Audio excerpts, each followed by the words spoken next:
ಓಂ ಶ್ರೀ ಗುರು ರಾಘವೇಂದ್ರಾಯ ನಮಃ. ಎಲ್ರಿಗೂ ಸಹ ನನ್ನ ನಮಸ್ಕಾರ. ಇವತ್ತಿನ ವಿಡಿಯೋನಲ್ಲಿ ರಾಯರ ಆರಾಧನೆ ಆಗಸ್ಟ್ 10, 11, 12ನೇ ತಾರೀಕು ನಡೆಯುವಂತಹದ್ದು.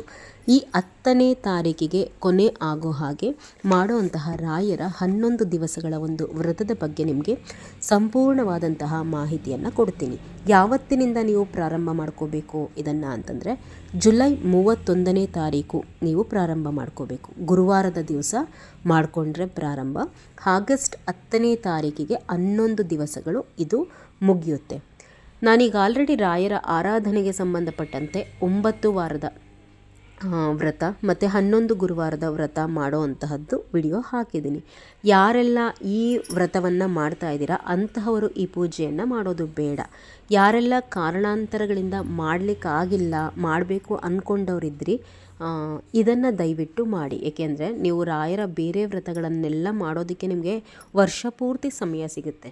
ರಾಯರ ಆರಾಧನೆ ಅಂತಂದರೆ ಬಹಳ ವಿಶಿಷ್ಟ, ಮಹತ್ವ, ಅತ್ಯಂತ ಶಕ್ತಿಶಾಲಿ ದಿನಗಳು ರಾಯರ ಆರಾಧನೆಯ ದಿವಸಗಳು.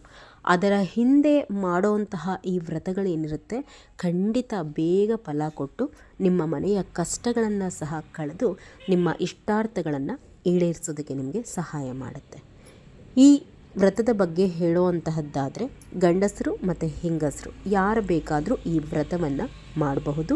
ನಿಯಮಗಳು ಅಂತ ಹೇಳಿ ನೋಡೋದಾದರೆ ಈ 11 ದಿವಸಗಳ ಕಾಲ ದಯಮಾಡಿ ಮನೆಯಲ್ಲಿ ನಾನ್ ವೆಜ್ ಮಾಡಲಿಕ್ಕೆ ಹೋಗಬೇಡಿ. ಫ್ಯಾಮಿಲಿ ಮೆಂಬರ್ಸು ಕೂಡ ಹೊರಗಡೆ ತಿಂದು ಮನೆ ಒಳಗಡೆ ಬರುವಂತಹದ್ದು, ಓಡಾಡುವಂತಹದ್ದು ಮಾಡಬಾರ್ದು. ಮತ್ತು ಈ 11 ದಿವಸಗಳ ಕಾಲ ದಂಪತಿಗಳು ಸೇರುವಂತಹದ್ದನ್ನು ಮಾಡಬೇಡಿ. ಹೊರಗಡೆ ಆಹಾರ ತಿನ್ನುವಂತಹದ್ದು, ಅವರಿವರ ಮನೆಯ ಊಟಗಳನ್ನು ಇಸ್ಕೊಂಡು ಮಾಡುವಂತಹದ್ದು ಮಾಡಬಾರ್ದು. ಅನವಶ್ಯಕವಾಗಿ ಹೆಣ್ಮಕ್ಳು ಬೇರೆಯವರ ಮನೆಯ ವಿಚಾರಗಳನ್ನು ಕುಳಿತು ಮಾತನಾಡಬೇಡಿ. ಅಂದರೆ ಹರಟೆ ಹೊಡಿಬೇಡಿ. ಅವ್ರು ಹಾಗೆ, ಇವ್ರು ಹೀಗೆ, ಅವ್ರ ಮನೇಲಿ ಹಾಗಾಯ್ತಂತೆ, ಇದೆಲ್ಲ ಮಾತಾಡಬಾರ್ದು ರಾಯರ ವ್ರತವನ್ನು ಮಾಡುವಾಗ. ಇನ್ನು 31ನೇ ತಾರೀಕು ಗುರುವಾರ ನಿಮ್ಮ ಪೂಜೆ ಯಾವ ರೀತಿ ಇರಬೇಕು ಅಂತಂದರೆ, ರಾಯರ ವ್ರತವನ್ನು ಮಾಡ್ತಾ ಇದ್ದೀರಾ, ಮೊದಲು ಮನೆಯೆಲ್ಲ ಕ್ಲೀನ್ ಮಾಡ್ಕೋಬೇಕು. ದೇವರ ಮನೆಯನ್ನೂ ಸಹ ಕ್ಲೀನ್ ಮಾಡ್ಕೋಬೇಕು. ನಂತರ ಮೊದಲು ಯಾವುದಾದ್ರೂ ಒಂದು ಜಾಗದಲ್ಲಿ ಸರಿಯಾಗಿ ಅದನ್ನು ಶುದ್ಧ ಮಾಡಿಕೊಂಡು ಒಂದು ಮಣೆ ಅಥವಾ ವಸ್ತ್ರವನ್ನು ಹಾಕಿ ರಾಯರ ಫೋಟೋವನ್ನು ಅಲ್ಲಿ ಇಟ್ಕೊಳ್ಳಿ. 11 ದಿವಸಗಳ ಕಾಲ ಅಲ್ಲೇ ಪೂಜೆ ಮಾಡಿ. ಹೀಗೆ ಹೇಳಿದ ತಕ್ಷಣ ಏನು ಕನ್ಫ್ಯೂಷನ್ ಮಾಡ್ಕೋತೀರಾ, ರಾಯರ ಫೋಟೋವನ್ನು ಅಲ್ಗಾಡಿಸ್ಲೇಬಾರ್ದ ನಾವು ಅನ್ನುವಂತಹದ್ದು. ಅಲ್ಗಾಡಿಸ್ಬಾರ್ದು ಅನ್ನುವಂತಹದ್ದಲ್ಲ. ನೀವು ಬೇಕಾದರೆ ಅಲ್ಲೇನಾದರೂ ಎಲ್ಲ ಹೂಗಳು ಬಿದ್ದು ಎಲ್ಲ ಗಲೀಜಿದೆ ಅಂತಂದಾಗ ಒಂದು 3 ದಿವಸ 4 ದಿವಸಕ್ಕೊಂದು ಸರ್ತಿ ಫೋಟೋ ಎತ್ತಿ ಆ ಬಟ್ಟೆ ಎಲ್ಲ ಕೊಡುಕೊಂಡು ಆ ಜಾಗ ಸ್ವಚ್ಛ ಮಾಡ್ಕೋಬಹುದು. ಮತ್ತೆ ನೀವು ಅದೇ ಜಾಗದಲ್ಲೇ ರಾಯರ ಫೋಟೋ ಇಟ್ಕೋಬೇಕು. ಒಂದು ದಿವಸ ಒಂದು ಜಾಗದಲ್ಲಿಡುವಂತಹದ್ದು, ಇನ್ನೊಂದು ದಿವಸ ಇನ್ನೊಂದು ಜಾಗದಲ್ಲಿಡುವಂತಹದ್ದು, ಈ ರೀತಿ ಜಾಗ ಬದಲಾವಣೆ ಮಾಡಬೇಡಿ. ಇನ್ನು ಫೋಟೋ ಇಟ್ಕೋತೀರಾ, ರಾಯರ ಫೋಟೋವನ್ನು ಒರೆಸ್ಕೊಂಡು ನೀಟಾಗಿ ರಾಯರ ಫೋಟೋಗೆ ಗಂಧವನ್ನು ಹಚ್ಕೊಳ್ಳುವಂತಹದ್ದು. ಇದಕ್ಕೆ ಮುಂಚೆ ಶ್ರೀಮನ್ ಮಹಾವಿಷ್ಣುವಿನ ಒಂದು ಫೋಟೋಗೆ ಯಾವುದಾದ್ರೂ ಆಗಿರಲಿ ಗಂಧ, ಅರಿಶಿಣ, ಕುಂಕುಮ, ಗೆಜ್ಜೆ ವಸ್ತ್ರವನ್ನು ಹಾಕ್ಕೊಂಡು ಅಲಂಕಾರ ಮಾಡ್ಕೊಳ್ಳಿ. ರಾಯರ ಫೋಟೋಗೆ ಗಂಧ ಬೇಕಾದರೂ ಹಚ್ಕೋಬಹುದು, ಗೋಪಿ ಚಂದನ ಬೇಕಾದರೂ ಹಚ್ಕೊಂಡು ವ್ರತ ಪ್ರಾರಂಭ ಮಾಡುವಂತಹ ದಿನವಾದ್ದರಿಂದ 18 ಎಳೆ ಗೆಜ್ಜೆ ವಸ್ತ್ರವನ್ನು ಏರಿಸಿ. ನಾವು ಹೇಳುವಾಗ 18 ಎಳೆ ಅಂತ ಹೇಳಿದ್ರೂ ಒಂದನ್ನು ಎಕ್ಸ್ಟ್ರಾ ಮಾಡ್ಕೋಬೇಕು. 19 ಗೆಜ್ಜೆ ಬರಬೇಕು. ಅದರಲ್ಲಿ ಗೆಜ್ಜೆ ವಸ್ತ್ರವನ್ನು ಏರಿಸ್ಕೋಬೇಕು. ರಾಯರಿಗೆ ತುಳಸಿಯನ್ನು ಏರಿಸಿ. ಮತ್ತೆ ಬಂದು ಕಾಮೆಂಟ್ಗೆ ಹೇಳ್ಬೇಡಿ ರಾಯರಿಗೆ ಗೆಜ್ಜೆ ವಸ್ತ್ರ ಏರಿಸಬಾರ್ದು ಅಂತಂದು. ರಾಯರಿಗೆ ಗೆಜ್ಜೆ ವಸ್ತ್ರ ಪ್ರತಿ ಗುರುವಾರ ಏರಿಸಬಾರ್ದು. ರಾಯರ ವ್ರತ ಮಾಡುವಾಗ ಹಬ್ಬ ಹರಿದಿನಗಳ ಸಂದರ್ಭದಲ್ಲಿ ರಾಯರಿಗೆ ಗೆಜ್ಜೆ ವಸ್ತ್ರವನ್ನು ಏರಿಸಬಹುದು. ಇನ್ನು ಇದಾದ ಮೇಲೆ ರಾಯರ ಮುಂದೆ 2 ದೀಪವನ್ನು ಸಿದ್ಧ ಮಾಡ್ಕೊಳ್ಳಿ. ರಾಯರಿಗೆ ಏನು ಹೂಗಳು ನಿಮ್ಮ ಮನೆಯಲ್ಲಿ ಲಭ್ಯ ಇರುತ್ತೆ ಅದನ್ನು ಹಾಕ್ಕೊಳ್ಳಿ. 5 ಮಣ್ಣಿನ ದೀಪಗಳ ಆರಾಧನೆಗೆ ರಾಯರ ಮುಂದೆ 5 ಮಣ್ಣಿನ ದೀಪಗಳನ್ನು ಇಟ್ಕೊಂಡು ಸಿದ್ಧ ಮಾಡ್ಕೊಳ್ಳಿ.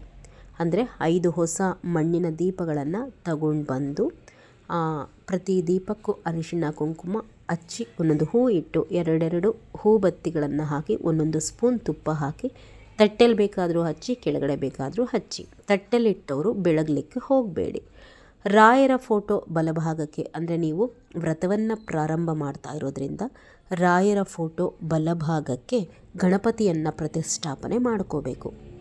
ಗಣಪತಿಯ ವಿಗ್ರಹ ಇದ್ದರೆ ತೊಳೆದು ಅದಕ್ಕೆ ಗಂಧ, ಅರಿಶಿಣ, ಕುಂಕುಮ, 1 ಗೆಜ್ಜೆ ವಸ್ತ್ರ, 21 ಗರಿಕೆಯನ್ನು ಇಟ್ಟು ಒಂದು ಕೆಂಪು ಹೂವನ್ನು ಇಡಿ ಗಣಪತಿಗೆ, ಬಹಳ ಒಳ್ಳೆಯದು.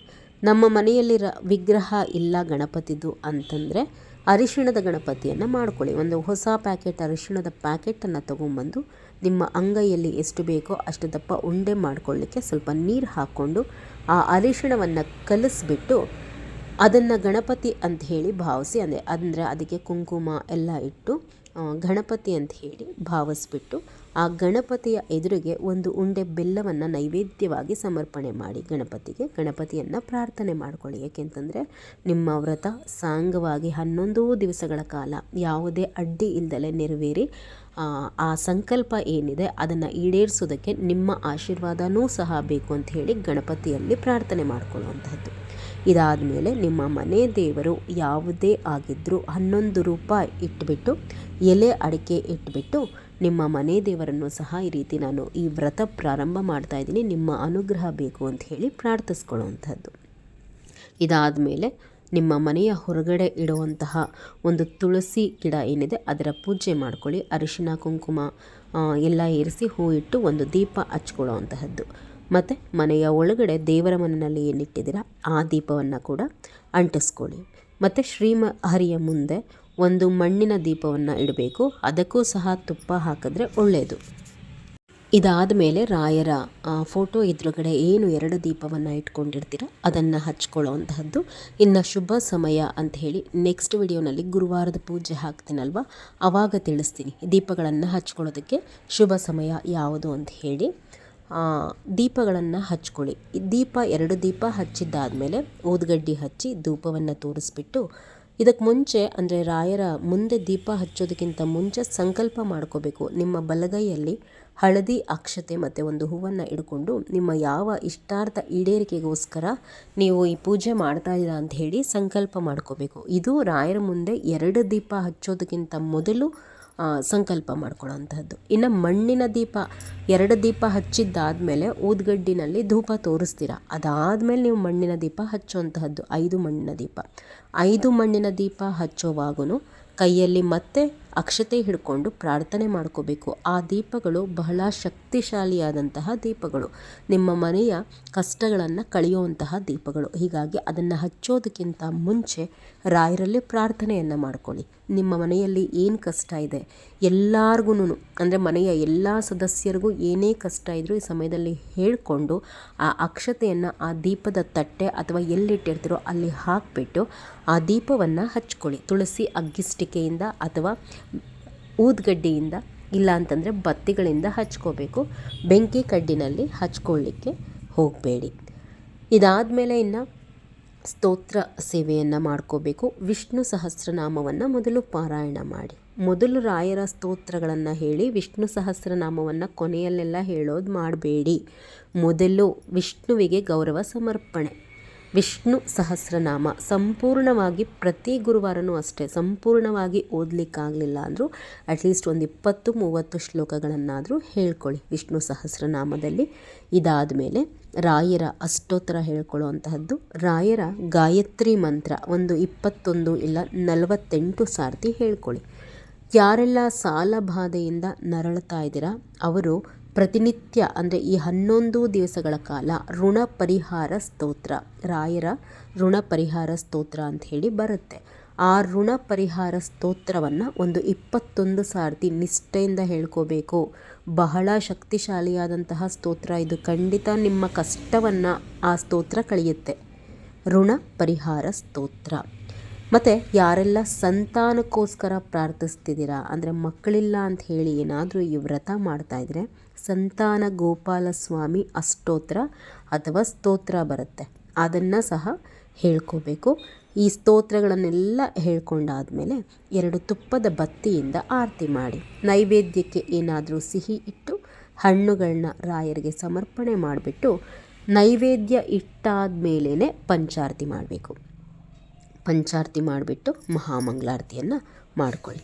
ಇಲ್ಲಿಂದ 11 ದಿವಸಗಳ ಕಾಲ ಪ್ರತಿನಿತ್ಯ ನೀವು ರಾಯರ ಪೂಜೆಯನ್ನು ಮಾಡ್ತೀರಾ. ಮನೆಯಲ್ಲಿ ಬೆಳಗ್ಗೆ 8 ಗಂಟೆ ಒಳಗಡೆ ಪೂಜೆ ಮುಗಿದೋಗಬೇಕು. ಸಂಕಲ್ಪ ಈಡೇರಬೇಕು ಬೇಗ ಅಂತಂದರೆ 11 ದಿನವೂ ಸಹ 2 ಸಣ್ಣ ದೀಪನೇ ಆಗಲಿ ರಾಯರ ಮುಂದೆ ತುಪ್ಪದಲ್ಲಿ ಹಚ್ಚಿ. 11 ದಿವಸನೂ 5 ಮಣ್ಣಿನ ದೀಪ ಹಚ್ಚುವಂತಹದ್ದು ಬೇಕಿಲ್ಲ, ಗುರುವಾರ ಹಚ್ಕೊಂಡ್ರೆ ಸಾಕು. ಇನ್ನು ಎರಡೆರಡು ದೀಪಗಳನ್ನು ಅಂದರೆ ರಾಯರ ಮುಂದೆ ಏನು 2 ದೀಪ ಇಡ್ತೀವಲ್ವ ಅದನ್ನು 11 ದಿವಸನೂ ತುಪ್ಪದಲ್ಲೇನೆ ಹಚ್ಕೋಬೇಕು. ಪ್ರತಿನಿತ್ಯ ರಾಯರ ಅಷ್ಟೋತ್ತರ ಅಂದರೆ ವ್ರತ ಮಾಡ್ತಾ ಇರೋದ್ರಿಂದ ಪ್ರತಿನಿತ್ಯ